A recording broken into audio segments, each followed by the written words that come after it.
في الأول قبل ما نبتدي حكايتنا النهاردة صلوا على النبي. اللهم صل وسلم وبارك على سيدنا محمد. أنا اسمي سوسن، عندي 30 سنة، جاية النهاردة أحكي لكم حكايتي اللي توجع القلب. عايزة أقول لكم إني لما كنت عندي سنتين رجلي جالها شلل أطفال، بس كان خفيف شوية، بس جاني في الرجل واحدة بس بعرج بيها شوية، بمشي وبروح أي مكان أنا عاوزاه. إن أبويا الله يرحمه عالجني وأخدني عند دكاترة كتير ساعتها. ولما كان عندي 14 سنة أبويا توفى، وقبل ما بابا يتوفى كان باني بيت كبير ب4 أدوار، إدى كل واحد من إخواتي دور. وعشان رجلي تعبان شوية وما أقدرش أطلع السلم كتير، فكتب لي الشقة اللي في الدور الأرضي. الله يرحمك يا بابا، واللي ساكنة فيها أنا وماما دلوقتي. بعد ما بابا توفى قعدت أنا وماما في الشقة اللي سابها لنا بابا، وأنا عندي 3 إخوات رجالة أكبر مني، وأنا أصغر واحدة فيهم، آخر العنقود يعني. عندي مصطفى ومحمود وياسين، دول هم إخواتي، أنا بحبهم قوي وهم بيحبوني كلهم، وكلهم متجوزين ومخلفين ربنا يحميهم. بس اللي لسه ما اتجوزتش في حياة بابا، وكان سايب لماما معاش كبير فيها لآخر الشهر مستورة يعني، وانا بقبض معاش برضه كان عاملهولي بابا بتاع المعاقين اللي عاملاه الدولة. وفي يوم تعبت ماما جدا معايا وانا كنت لوحدي في الشقة، ما كنتش عارفة اعمل ايه، وجريت مسكت التليفون واتصلت باخويا مصطفى. الحقني يا اخويا، ماما اغمى عليها وانا مش عارفة اعمل لها ايه، الحقني الحقني يا مصطفى، تعالى بسرعة الله يبارك لك. ما تخافيش يا سوسن، انا جنبك، انا جاية اهو. وفعلا بعد 5 دقايق اخويا جه وكان معاه عربية الاسعاف، جات عشان تاخد ماما على المستشفى. وفعلا اخويا لحق يسعف ماما، ركبت ماما عربية الاسعاف وكانت ما بتردش عليا خالص. ورحنا على المستشفى. الاول الدكتور طمنا وقال لنا العملية نجحت، وبعدها تعبت ماما ودخلوها العناية المركزة لأنها تعبت جدا. ماما عانت كتير مع المرض، أسبوعين وهي تتألم. وفي يوم وأنا مشيت من المستشفى ورحت البيت علشان أجيب لماما لبس، رن علي أخوي بالتليفون وقال لي: قالوا يا سوسن أقولك على حاجة بس امسكي نفسك. في إيه؟ في إيه يا مصطفى؟ ماما اتوفت يا سوسن. أنا في الوقت ده ما كنتش قادرة أسند طولي خالص، وقعدت على الكنبة، وبعدها فضلت أعيط وأصرخ على ماما: سبتني لوحدي ليه يا ماما؟ خدتنيش معاكي، أنا هفضل لوحدي يا ماما. وفعلا بعدها إخواتي جابوا ماما على البيت، غسلوها ودفنوها، وأنا أخدت العزا بتاع ماما. وبعد سنتين من وفاة بابا وماما قعدت في البيت لوحدي، أنا ساكنة لوحدي في الشقة. كنت كل يوم بطلع أساعد مراتات أخواتي اللي هم فوق، كل يوم عند واحدة فيهم. وفضلت على الحال ده سنتين. بصراحة أنا تعبت جدا من الكنس والمسح، وبخدم فيهم طول اليوم، ولما أتعب آخر اليوم هنام من كتر التعب، وما فيش حد فيهم بيسأل عليا، ولا حد بيسأل باكل إيه ولا بشرب إيه. وبعدين فكرت وقلت إني أنا لازم أشتغل. أصله يا جماعة أنا كده كده بشتغل مع مراتات إخواتي من غير فلوس، وما بيشيلوا جميلة ليا خالص، مفكروش غير في نفسهم.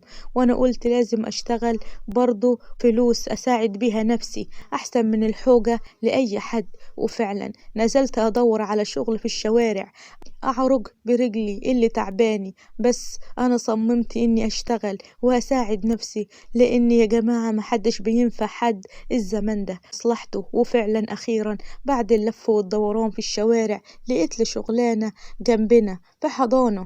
أنا نسيت ما أقول لكم إن أنا كملت تعليمي ورحت الكلية واتخرجت بتقدير جيد جدا من كلية الهندسة، بس قعدت في البيت علشان ظروف رجلي، ودلوقتي بروح شغل كل يوم. بقيت أروح الحضانة، كنت فرحانة جدا بصراحة. في الأول كنت فرحانة جدا بشغل الجديد، بس علشان بنزل كل يوم بروح آخر اليوم ما كانش فيه أي حد يحضر لي الأكل. كنت آجي من الشغل تعبانة من العيال وأرجع أحضر لنفسي الأكل، كان صعب عليا جدا، ما قدرتش أقف على رجلي كتير، وقررت إني أسيب الشغل. بجد أنا تعبت جدا. وفعلا سبت الشغل وفضلت في البيت مريحة أسبوع كامل وأنا قاعدة في البيت، ولا واحد في إخواتي سأل عليا خالص. وبعد كده رحت أسأل عليهم أنا في شقة أخويا مصطفى. في اليوم رحب بيا جدا وقال لي أخبارك إيه يا سوسن، عاملة إيه يا أختي؟ انت ما تعرفش يا مصطفى ان انا بقالي اسبوع ما بروحش الشغل وسبته خالص علشان مش قادرة، رجلي تعبانة جدا. أحسن لك يا حبيبتي إن رجلك تعباكي، ريحي واقعدي في البيت يا سوسن يا أختي. أنا نسيت ما أقولك إنه فيه عريس متقدم لك. بصراحة أنا في الأول أول ما سمعت الخبر كنت فرحانة جدا بالعريس المتقدم لي، وأنا دلوقتي وقتها طرت من الفرحة. أخيرا في عريس هيخبط على بابي ويرضى برجلي اللي بتعرج دي. نفسي من الفرحة وسألت أخويا وقلت له هو مين العريس يا مصطفى؟ قال لي ما تستعجليش يا سوسن، هقولك على كل حاجة بس مش دلوقتي، بعد العشاء، لاني انا عازم اخواتك ياسين ومحمود على العشاء، وبعد العشاء هاخد رأيهم واقولك مين هو العريس. مراته نبيلة كانت قاعدة جنبنا وقالت لي يا اختي قومي نجهز الاكل علشان واقفة اليوم كله لوحدي، قومي يا عروسة ساعديني. وفعلت على المطبخ علشان اساعد نبيلة مرات اخويا مصطفى في شغل البيت، وبعدها اخويا مصطفى ومحمود وياسين ومراتاتهم. المهم كلنا كنا متجمعين مع بعض في بيت أخويا مصطفى. وبعد ما أخواتي تعشوا وشربوا الشاي كلنا متجمعين، فاتكلم وقال لأخواتي النهاردة مجمعكم علشان أقول لكم إن فيه عريس متقدم لأختكم سوسن. رد أخويا مصطفى وقال له مين العريس ده يا مصطفى؟ إحنا نعرفه؟ أيوة تعرفوه، ده يبقى جمال اللي ساكن في الشارع اللي ورانا. رد عليه محمود وقال له جمال اللي بيلم الزبالة من عندنا، كمان آخر اليوم بيلم الخردة من الشوارع، ده اللي عاوز تديه لأختنا؟ هو ده اللي مراته ماتت من التلوث والزبالة اللي مجمعها في بيته؟ إيه أصلا توافق إنه يفتحك في الموضوع ده؟ هو نسي نفسه ولا إيه؟ إحنا ولاد الحاج عبد الله صالح ندي أختنا الوحيدة لراجل زي ده؟ رد عليه مصطفى وقال له اسمع بقى يا محمود، الراجل ما يعبوش غير جيبه. خلص الكلام يا مصطفى وسابنا ومشي محمود. وانا وقتها زعلت بجد على العريس اللي متقدم لي وعلى كلام مصطفى أخويا إزاي موافق على العريس ده. وبعد يومين زي كل يوم بروح أساعد مرات أخويا مصطفى، وأنا طالعة فوق سمعت مرات محمود بتقول لي محمود وافق يا أخويا على الجوازة دي، مين بس اللي هيرضى يتقدم لها برجلها اللي بتعرج دي؟ لما هي ماسكة في رقبتكم كده هتفضلوا شايلين همها لإمتى؟ بس بدال الراجل شاريها وعاوز يتجوزها برجلها اللي بتعرج دي، اديهاله يا محمود. بصراحة مصطفى عنده حق، ماشي أنا هفكر في الكلام ده. ووقتها أول ما سمعت كلام مرات أخويا لأخويا فضلت أعيط على الباب، وسمعتني نبيلة مرات مصطفى ودخلتني عندها، فضلت تهديني اهدي بس يا سوسن، ازاي مرات أخويا محمود تقول عليا كده؟ أنا مش مصدقة نفسي، مش عارفاها يا سوسن. يلا قومي ساعديني في شغل البيت. وفعلا ساعدت نبيلة في شغل البيت، وآخر اليوم نزلت على شقتي، وأول ما نزلت الشقة لحقت السرير واترميت عليه ونمت لحد الصبح. وتاني يوم أخويا مصطفى قال لي إن هو محمود وياسين كلهم موافقين على الجوازة دي. إيه رأيك أنت يا سوسن؟ قبل ما تقولي رأيك الأول افتكري إن جمال ده عنده بنتين، والبنات دول يتامى، ممكن تربيهم وتدخلوا بيهم الجنة يا سوسن، تكسبي فيهم ثواب يعني. قال الكلام ده سابني ومشي على شغله، وانا فضلت افكر في كلامه، لقيت عنده حق. البنات اليتامى دول محتاجين للي يربيهم، وانا كنت حاسة بيهم لاني انا يتيمة زيهم. وتاني يوم رحت السوق علشان اشتري خضار لنبيلة مرات مصطفى. قابلني جمال في الشارع اللي كان متقدم لي، بصيت عليه وعلى بناته يحم معاه على البيوت يلموا الزبالة. أنا أول ما شفت المنظر ده اتضايقت جدا ومشيت بسرعة، وأول ما روحت البيت قابلني أخويا محمود، وأول ما شفته قلتله فين كلامك اللي قلته يا محمود؟ ليه غيرت رأيك وسمعت كلام مراتك عليا؟ ليه يا أخويا؟ أنت ظهري في الدنيا دي، وأنا يا محمود من إمتى وأنا حمل تقيل عليكم يا أخويا يا ابن أمي وأبويا تتفقوا عليا وتسمعوا لمراتاتكم وعاوزين تجوزون لراجل معاه بنات وكمان بيشتغل في الزبالة يا محمود.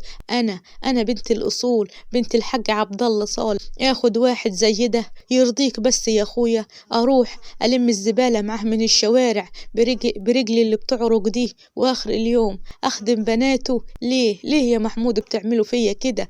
ليه يا أخويا؟ أنا عملت لكم إيه يعني؟ ده أنا بحبكم قوي، ده أمي كانت موصياكم عليا، أنا ماليش غيركم. وبعد الكلام ده رد عليا: يا سوسن الشغل مش عيب يا أختي، وتاني حاجة أخوكم مصطفى أدى الراجل كلمة ومش هيرجع فيها، هتتجوزيه يعني هتتجوزيه. وبعدين سابني ومشي، وأنا فضلت أعيط على اللي بيعملوه فيا إخواتي. وبعدها بعد أسبوعين جه العريس ومعاه ابن عمه، وفقوا الجوازة مع إخواتي واتفقوا على الفرح. واخويا قال لي جهزي نفسك يا سوسن هتتجوزي الاسبوع اللي جاي. وبعدها سابوني ومشيوا. انا فضلت اعيط على اخواتي واللي بيعملوه فيا وعلى بختي. وبعدها قمت صليت واستخرت ربنا. وبعدها اليوم التاني مراتات اخويا جهزوني وعملوا له فرح، والعريس جه هو وبناته. وبعدها خدوني على البيت ورحت على بيتهم. واول ما دخلت لقيت حماتي قاعدة على السرير مش بتقوم خالص، واول ما شافتني قالت لي: مبروك يا عروسة، هي عروستك بتمشي كده ليه يا جمال؟ مال رجلها يا ابني، هي بتعرج ولا ايه؟ وقال لي جمال: ما تاخديش على كلامها، ليا كبرت وخرفت، تعالي يا عروسة اوريكي اوضتك. واول ما دخلت الاوضة كانت على قد حالها، ما فيهاش اي حاجة غير سرير ودولاب. وقعدت على السرير لبيته وقال لي: خد راحتك يا عروسة دي اوضتك. ودخل الحمام يغير هدومه. والليلة دي لبست قميص نوم زي أي عروسة في ليلة دخلتها.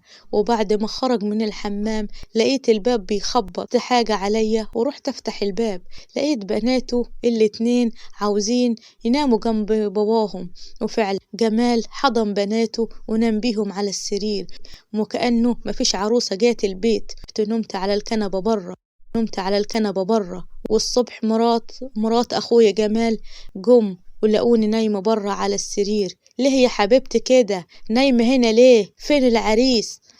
اهو نايم مع بناته. البنات صحيوا، واول ما شافوا الفطور اللي جايباه مرات جمال نزلوا ياكلوا فيه. شافهم وقال لهم: الايام جاية كتير بينا. ونزل ياكل مع بناته زي اول مرة يشوفوا اكل. ومرات اخويا فضلت تضحك وسابتني ومشيت، ومن يومها ما شفتهاش تاني. وبعد اسبوع من الفرح جوزي قال لي: كفاية عليكي يومين شهر عسل، يلا قومي حضري الاكل ليا والبنات لشغل البيت كله، وبعدها تيجي عشان تشيلي الزبالة دي علشان نبيعها. ما يلا اتحركي، هو اكل ومرعى ولا ايه يا اختي؟ وفعلا اتغير جمال معايا جدا وفضل يعاملني زي الخدامة. وانا كل يوم الصبح اصحى بدري واحضر الفطار، وبعدها اكل امه اللي قاعدة على السرير وبعدها بناته. وكانوا بيعاملوني معاملة وحشة قوي، لحد ما في يوم جمال قال لي: اعملي حسابك بكرة هتنزلي الشغل تاني، بكرة تلم زبالة من البيوت. انت سامعة ايه اللي انت بتقوله ده؟ ايه اللي سمعتيه يا حبيبتي؟ كل يوم على كده. وفعلا تاني يوم وانا اسرح الم الزبالة من الشوارع، وكان كل اللي يشوفني برجلي اللي بتعرج دي كان بيعطف عليا ويدوني فلوس. كنت راضية بكده لان انا ما عنديش حد اروح له، واخواتي هم اللي عملوا فيا كده. واخر اليوم برجع من السرحة احضر اكل ليهم، وبعدها اترمي انام. جايبني خدامة لبناته وعلشان اجيب له فلوس برجلي اللي بتعرج دي. وفضلت الحال ده سنتين وانا في عذاب، لحد ما في يوم اشتريت عيش من بتاع الفول علشان اكله، لاني انا من الصبح على لحم بطني. لقيت الراجل بيقول: اقعدي هنا. لقيت ولد صغير اداني مية وقال لي اتفضلي. في الأول خدتها منه وسألت بتاع الفول، قلت له ده ابنك؟ قال لي اه. اديتهولي أمه وماتت. صعب عليا الراجل، كان محترم قوي معايا، فضلت آكل عنده. ومن يومها وانا بروح عنده واحكي له على العيشة اللي انا عايشاها وفي اللي عملوه معايا اخواتي. كان راجل حنين قوي معايا، كان بيسمعني وانا ما كدبش عليكم، انا ارتحت له قوي وحبيته. وفضل يقول لي ما تخافيش انا معاكي لحد ما تطلقي من جوزك ومن اللف طول اليوم في الشوارع. انا عاوز اعترف لك بحاجة يا سوسن. وقلت له ابنه واحدة متعلمة وبنت حلال تراعي له بيته وابنه. بصراحة يا جماعة أنا كنت فرحانة جدا من اللي قالهولي ده. وبعدها قلت له أنا لازم أمشي لأني اتأخرت جدا. ومشيت رحت البيت، لقيت جوزي في البيت مستنيني هو وبناته، وقال لي ليه اتأخرت كده؟ وفضل يضرب فيا لحد ما أغمى عليا. وبعدها فضل يكب على راسي مية بالجردل. وفعلا فقت وسألني وقال لي فين الفلوس اللي انت لميتيها اليوم كله؟ الفلوس اللي لميتيها النهاردة؟ واديته الفلوس كلها. ايوه، ناس ما بتجيش غير بالضرب.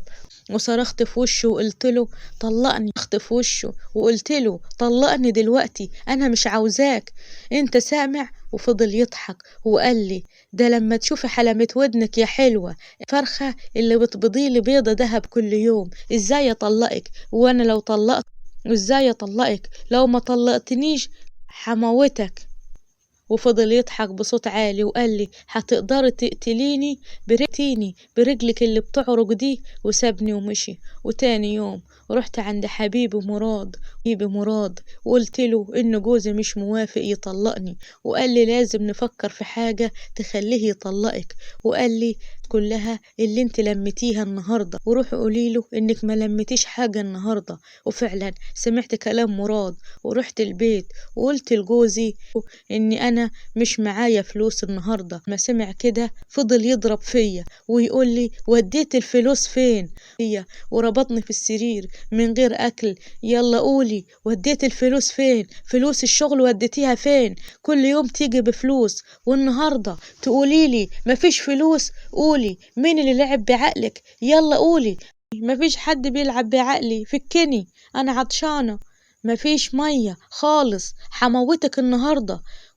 وسابني ومشي. واخر اليوم رجع وقال لي ها رجع لك عقلك وحتقولي وديت الفلوس فين؟ عطش يا جماعة. قلت له فكني وحجيب لك الفلوس. ماشي. وفكني وسابني امشي اروح اجيب الفلوس. وفعلا وما كنتش واخدة بالي وكان ممشي ورايا واحدة من بناته علشان يشوفوا انا بروح فين ومين اللي بيلعب بعقلي. وانا رحت عند حبيبه مراد وقلت له على اللي عمله فيا، وهو اداني الفلوس وقال لي بقول لك ايه، احنا لازم نتخلص من الراجل ده.